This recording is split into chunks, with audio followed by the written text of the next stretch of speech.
Okay, so today I want to very quickly show you a derivation of the quadratic formula. Derivation of the quadratic formula. Start off with a quadratic in standard form. Ax squared plus bx plus c equals 0. Ax squared plus bx plus c squared plus bx plus c. Now you may have learned a method of solving quadratics called creating the square. And remember that requires there be no coefficient in front of the x squared. No coefficient. So we can get rid of that by dividing each term by 0. X squared b over a x c over x equals 0 still. Next part, we want to get rid of that c over a term because, as you may recall, the completing the square method really only requires use of its first two terms. So we'll toss the c over a over to the right-hand side.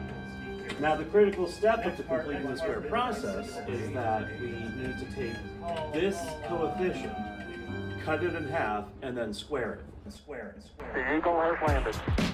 Cutting a fraction in half is the same thing as just multiplying the denominator by 2.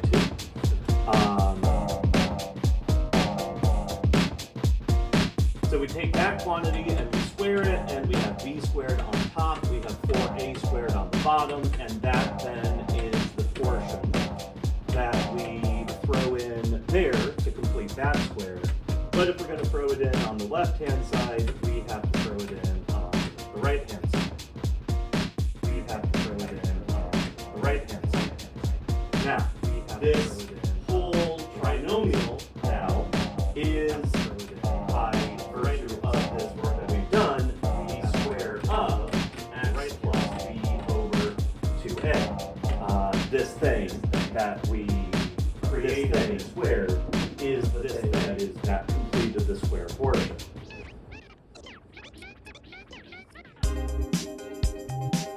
And we got some funny fraction stuff going on over here on the right-hand side. If I wanted to combine these like terms, well, I would need a common denominator, multiplying top and bottom by 4a to get a 4a squared in the top and bottom. So that gives me a negative 4ac plus a b squared all over 4a squared. The Eagle has landed.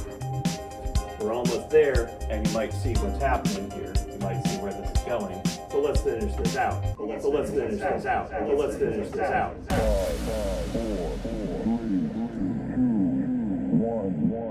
Because ultimately we need to solve for x, and we need to do so by taking the square root of both sides. And doing so, of course, cancels out that square term, and so we're just left with the x plus ba. Similarly here, we can square root the top and the bottom, and for, reasons, we'll go ahead and switch the order of those terms in the numerator as well. The square root of 4a squared, well, that's just 2a again. That was where it was before, and that's where it's gone back now. And don't forget that when we take the square root of both sides, we have to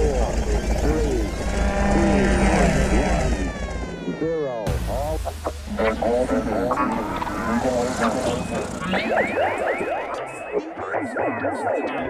2a part, negative b over 2a, plus or minus, all of that stuff that we already had over there, which is a fine way to leave the expression, but probably the version of this that you're more familiar with.